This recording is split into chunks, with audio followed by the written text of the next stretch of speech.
começar por agradecer o convite que me foi feito, aceitei com o maior prazer, saudar o promotor desta iniciativa, que, como já foi dito várias vezes, é uma iniciativa provavelmente inédita, pioneira, mas uma iniciativa de grande alcance, participação no movimento sindical, no debate, na proposição e na ação que toca às questões da segurança social é um fator decisivo, digo eu, para o nosso presente e para o nosso futuro, e só posso saudar os promotores, já que esta seja apenas uma primeira iniciativa sobre este tema e que outras possam seguir.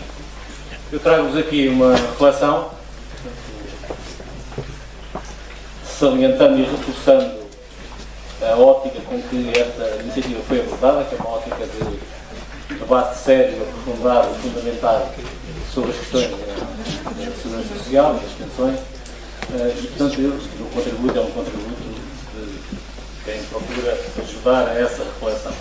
Vou procurar tentar ter o possível da proteger, que é o nosso coordenador desta sessão, o moderador, que quando achar que eu já estou próximo do fim, faça um sinal para não estar a preocupar cada momento. Eu começava por uma banalidade.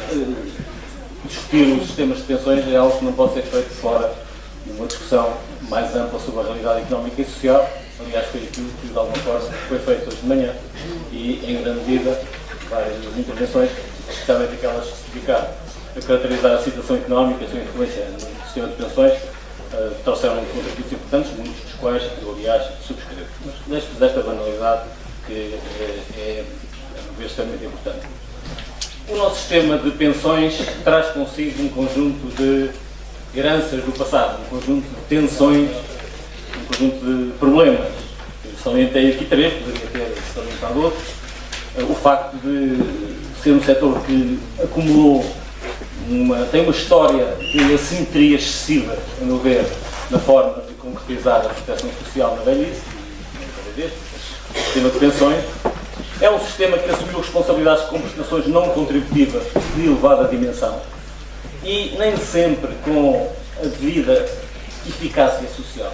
Nem sempre todas as despesas que o sistema tem com pensões não contributivas têm o resultado que se previa ou se desejava com ele.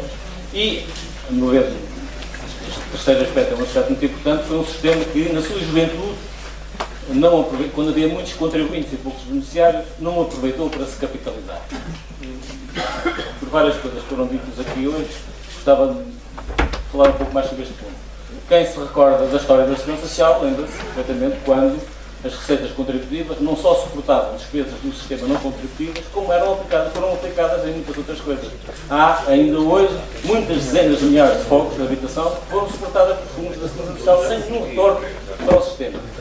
Não estou a questionar se o efeito social foi positivo ou negativo, estou a dizer que foi uma despesa que foi feita com recurso nos fundos da Segurança Social, das contribuições das empresas de trabalhadores, e que deveria ter sido considerado como um fator de sustentabilidade, e infelizmente não foi durante muitos anos, quer no sistema da Segurança Social, quer no sistema da Segurança Social Pública, ou seja, no sistema da Caixa Geral de Aposentadoria. Acrescento um quarto ponto que não tenho aqui na transparência, mas que eu acho que é muito importante, há pouco falávamos disso.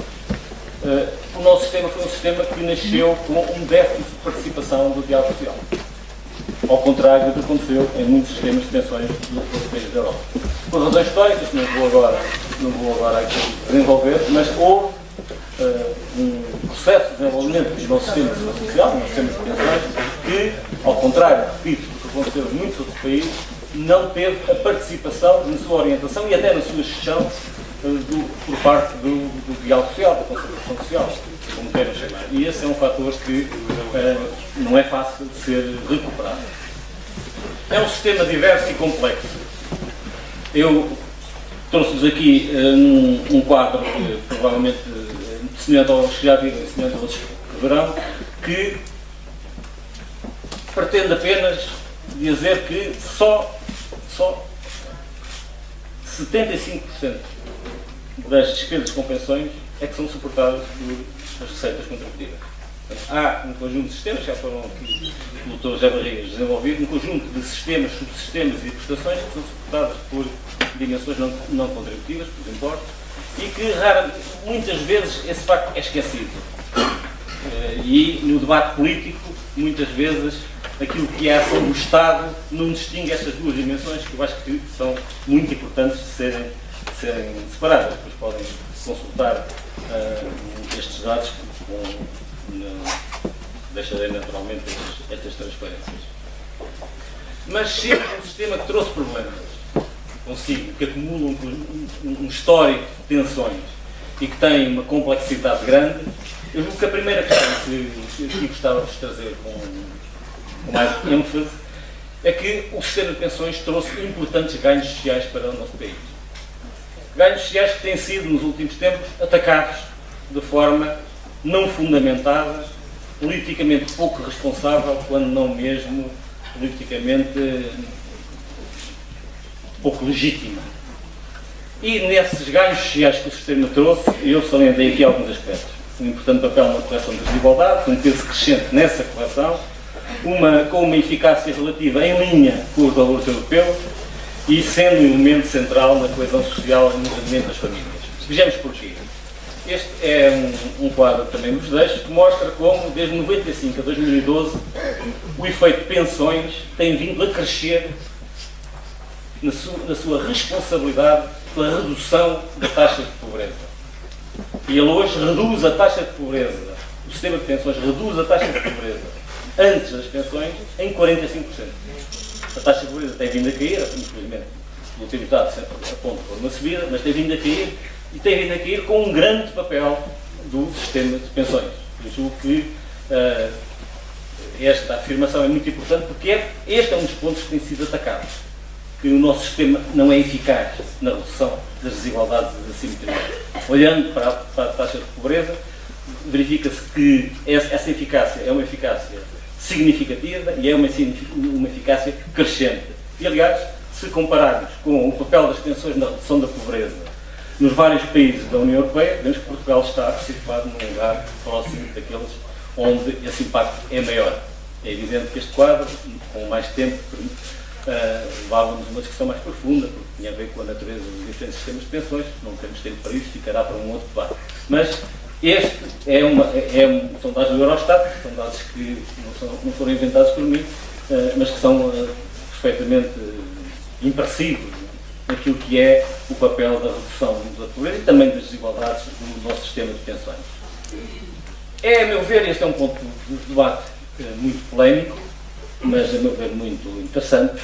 É, a meu ver, um sistema equilibrado na sua relação entre custos e benefícios. Eu trouxe-vos aqui, isto é uma publicação da semana passada do Eurostat, aquilo que são chamados custos não salariais nos custos de trabalho. E verificamos não só que os custos salariais em Portugal são inferiores por hora, que é o indicador por hora, ao conjunto dos países da União Europeia, a grande parte dos países da União Europeia, como o peso dos custos não salariais no fator de trabalho está abaixo, claramente abaixo, do que é a média da União Europeia e muito abaixo, depois aí abaixo o gráfico mostra isso, muito abaixo de outros países que têm sistemas muito desenvolvidos e até mais eficazes do que o nosso, do ponto de vista do papel das pensões. Ou seja, o custo medido em termos de... Este quadro é o quadro que deveria suportar a célebre iniciativa de baixar a taxa contributiva para os patrões na Segurança Social. Bom, baixar um valor que já é um valor claramente inferior a muitos países da União Europeia e que compara bem, face à nossa dimensão competitiva, à dimensão da nossa economia com esses países. Portanto, é, a meu ver, um sistema equilibrado. E é equilibrado em custos e benefícios também numa questão também que está muito na ordem do dia. Aliás, se nós nos lembrarmos, dar aqui uma dimensão mais política, de algumas intervenções do Dr. Passos Coelho, o atual Primeiro-Ministro de Portugal, ele tem dito uma coisa e o seu contrário, que o nosso sistema é demasiado generoso ou que o nosso sistema é ineficaz. Talvez ele fosse bom que se entendesse o que é que ele, efetivamente, até encomendaram um relatório, umas pessoas que assinaram em nome do Fundo Monetário Internacional, um relatório a mostrar que o nosso sistema era muito generoso, mas ao mesmo tempo era um sistema ineficaz. Bom, aqui está um indicador muito usada nas pensões, que é a chamada taxa de substituição. Ou seja, em que medida é que as pensões substituem o valor do salário. Aqui é agregado, é 1 a 1, são os primeiros 5 anos de pensões comparados com os salários dos 55 aos 60, não falha. E verificamos que Portugal tem uma relação agregada, dados do Eurostat, que são valores de 2010, os últimos que estão disponíveis, tem um valor que é um valor idêntico, não é um sistema excessivamente generoso, mas também não é um sistema ineficaz, como eu já demonstrei também anteriormente, do ponto de vista da sua relação, o que é que exige e o que é que retorna à sociedade. É pois, um sistema de pensões eficaz, relativamente equilibrado e que compara bem com o que é a situação da União Europeia. Um segundo ponto da minha intervenção, que foi aqui hoje muito falado, a questão demográfica. Eu devo-vos dizer que, na minha opinião, o desafio demográfico é um verdadeiro desafio aos sistemas de proteção social em quase todos os países, e é também no nosso país. A evolução demográfica é uma verdadeira pressão sobre a sustentabilidade dos sistemas de segurança social, não nos iludamos. Pode o sistema responder a essa pressão? Julgo que sim, apesar de o agravamento da situação demográfica nos últimos anos em Portugal ser de uma dimensão extraordinária e colocar novos problemas ao sistema de proteção social e ao sistema de pensões. Vou tentar explicar-vos porquê. Bom, isto aqui são as pirâmides etárias de mulheres e homens, ou seja, o peso de cada grupo etário na população portuguesa. Em 2000 e 2050, a azul está a situação que existia em 2000, a 2050 a projetada, a transparente, a projetada para 2050. Verificamos que há aqui uma mudança radical na estrutura da nossa população. Ou seja, os grupos que serão mais abundantes na nossa sociedade são grupos que hoje se situam claramente fora do período normal de trabalho das pessoas. E na base da pirâmide, ou seja, nos jovens, essa situação é uma situação que se agravou nos últimos anos, e também aqui dados históricos que eram ainda mais evidentes, mas que se prevê que se venha a agravar de forma significativa, se previa, quando estes estados foram feitos, nas próximas décadas. É nesta base, já aqui foi citado um relatório da União Europeia, é nesta base que a União Europeia estudou, projetou o efeito destas mudanças nos sistemas de pensões. E onde é que iria fazer sentido de forma mais aguda na despesa pública. É um quadro conhecido, é retirado do relatório do Orçamento de Estado para 2014, e mostra que o aumento das despesas com pensões em percentagem do PIB, com aquela evolução demográfica, é um aumento que varia muito nos países e que tem, de facto, significado em alguns países, representa 5, 6, 7, 8% de acréscimo da despesa pública, mas que, curiosamente, em Portugal, é relativamente equilibrado. Ou seja, mesmo com esta evolução demográfica, estes quadros são feitos com base nesta proteção demográfica, o nosso sistema conseguia responder, mantendo-se relativamente equilibrado do ponto de vista da sua pressão sobre a despesa pública, que é uma pressão que, obviamente, já hoje aqui de manhã, tem sempre que ser levada em linha de conta. Acontece, para mal dos nossos pecados, eu acho que não são os nossos pecados, para mal do nosso país, a situação agravou-se substancialmente nos últimos anos. E eu não posso deixar-vos trazer aqui os últimos dados do INE, com informação até 2012, que mostram que o saldo natural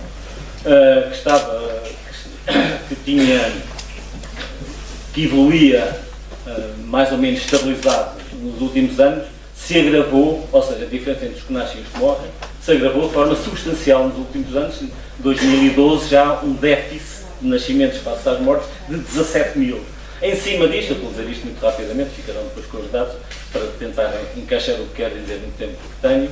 Em cima disto há uma evolução migratória ainda mais intensamente desfavorável.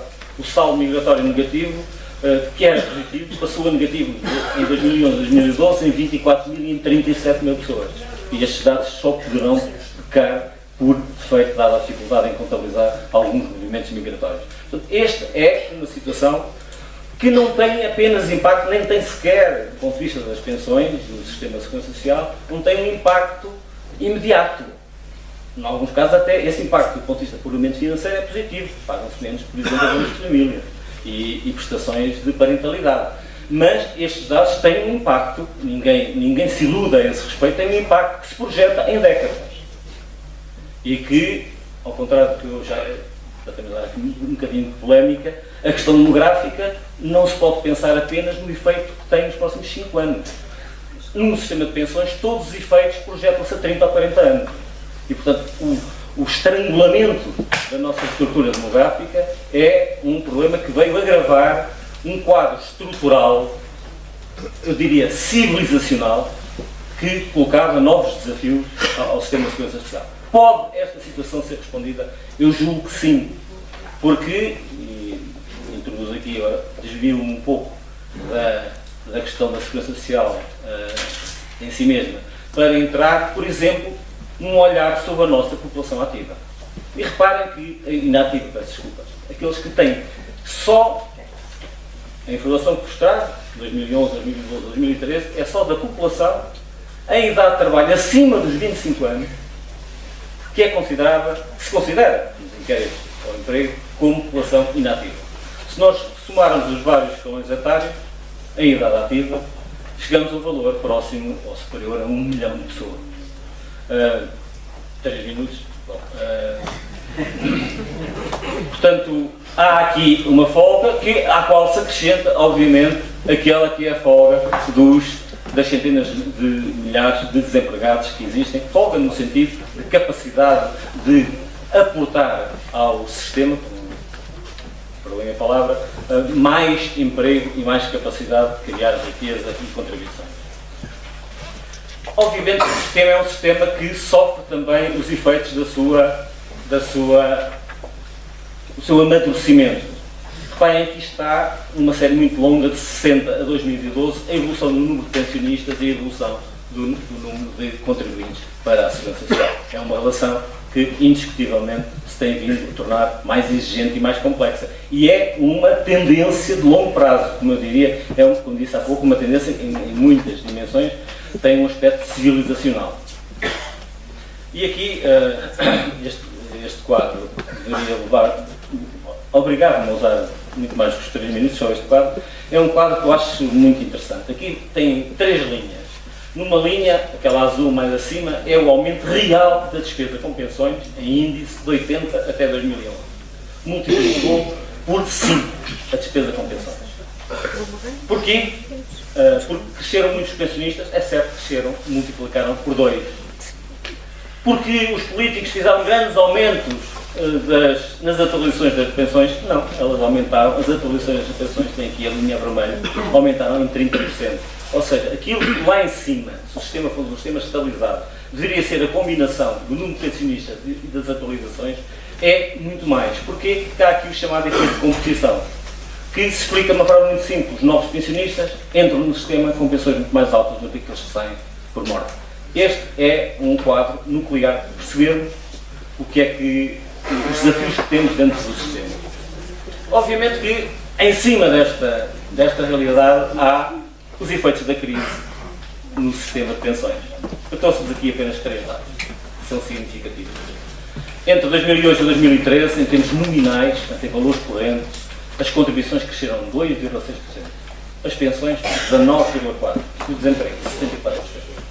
Este é o quadro da crise, das duas crises, da grande recessão e da crise das dívidas soberanas. É um impacto em 3 linhas apenas sobre o sistema de pensões e o sistema de segurança social, que julgo que nos deve fazer perceber os problemas e os desafios que enfrentamos.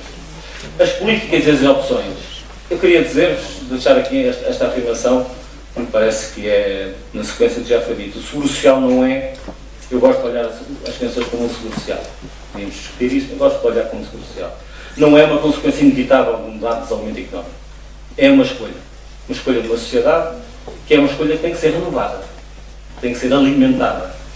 E uma escolha que decorre das ambições que as sociedades têm face ao nível de equilíbrio, face aos níveis de coesão e aos níveis de solidariedade que querem ter. Há, neste momento, no debate, eu não seria tão otimista como uma prestigiada oradora de manhã hoje disse, acerca da pressão para a privatização dos sistemas, eu acho que ela existe mais, provavelmente muito mais avançada do que nós pensamos, mas há 3 cenários que, a meu ver, se colocam. Há um cenário de uma migração radical para um sistema de capitalização individual, que é, a meu ver, absolutamente inviável do ponto de vista financeiro e do ponto de vista político. Os custos de transição eram de tal maneira gigantescos, a pressão sobre a dívida pública, a tal questão de alguém estar a pagar 2 vezes ao sistema de pensões, que torna inviável. Então, há a versão mitigada deste sistema, que é a história do plafonamento. Só se descontar para a Segurança Social Pública até um certo valor. É, a meu ver, também, além de uma solução injusta e que agrava desequilíbrios sociais e de proteção social, é uma situação também, ela, financeiramente impossível. Já entrei no tempo de tolerância, eu sou uma pessoa normalmente tolerante, posso não parecer, mas sou, portanto vou usar essa tolerância. Este modelo do plafonamento, que está no célebre guião para a reforma do Estado, está lá escrito, o plafonamento. Já foi tentado várias vezes em Portugal, é, a meu ver, também um sistema inviável e que introduziria era uma espécie de desnatação do sistema, introduzindo um empobrecimento significativo do sistema de pensões, além de ser também, do ponto de vista das finanças públicas, uma solução impossível, penso eu, nas próximas décadas. Há uma terceira alternativa que eu acho vantajosa, que é a defesa do sistema público com um reforço dos incentivos para a complementaridade. A mim não me choca, bem pelo contrário, que cada um de nós, na medida do que pode e com o apoio do Estado, possa ajudar na sua responsabilização relativamente à proteção da velhice. E, portanto, o caminho que foi seguido, nomeadamente com o diálogo social e com a concertação no setor dos bancários, é um caminho, não estou a falar da transferência dos fundos, estou a falar na integração dos bancários na segurança social e na negociação em contratação coletiva de uma proteção social complementar. É um caminho que eu acho que é um caminho que a sociedade portuguesa deveria abraçar e no qual os sindicatos têm, a meu ver, um papel extremamente importante. É possível conciliar a austeridade que estamos a viver com o Estado Social? Eu penso que não. Não vou desenvolver muito. Subscrevo grande parte do que foi dito pelo professor Ricardo Paes Mamede. Os riscos de desemprego muito elevados são inevitáveis. Se mantiver durante muito tempo, como são as previsões públicas, nacionais e internacionais, para a situação portuguesa, os riscos de desemprego muito elevados são inevitáveis. Vão drenar para o exterior qualificações imprescindíveis para melhorar também o equilíbrio da segurança social.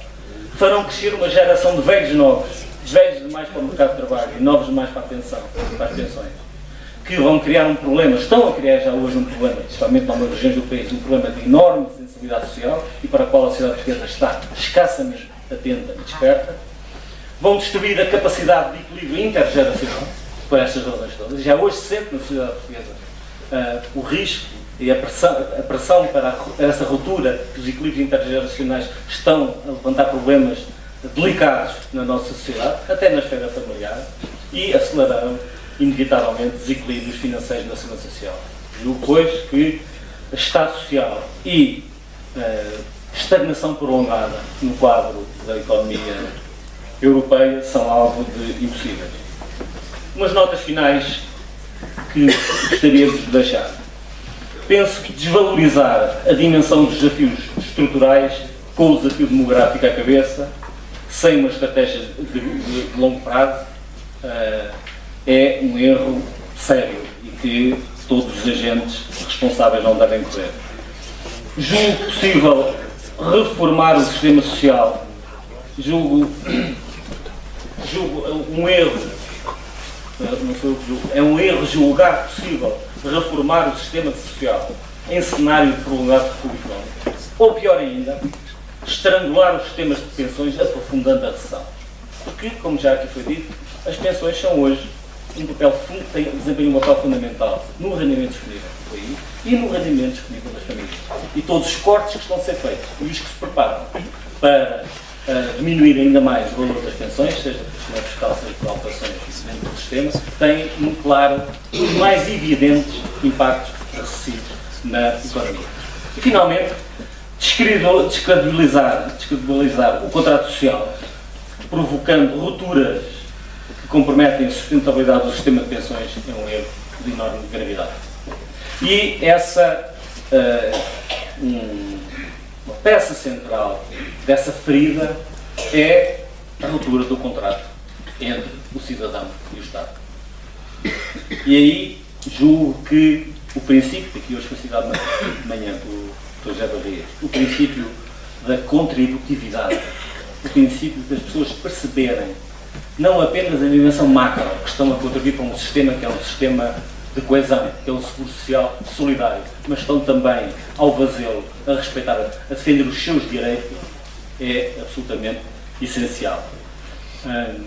Estes riscos são riscos que no plano político estão fortemente presentes e que, a meu ver, a sua resposta constitui todo um programa de resposta às dificuldades que enfrentamos. Muito obrigado pela vossa atenção e pela tolerância que tivemos.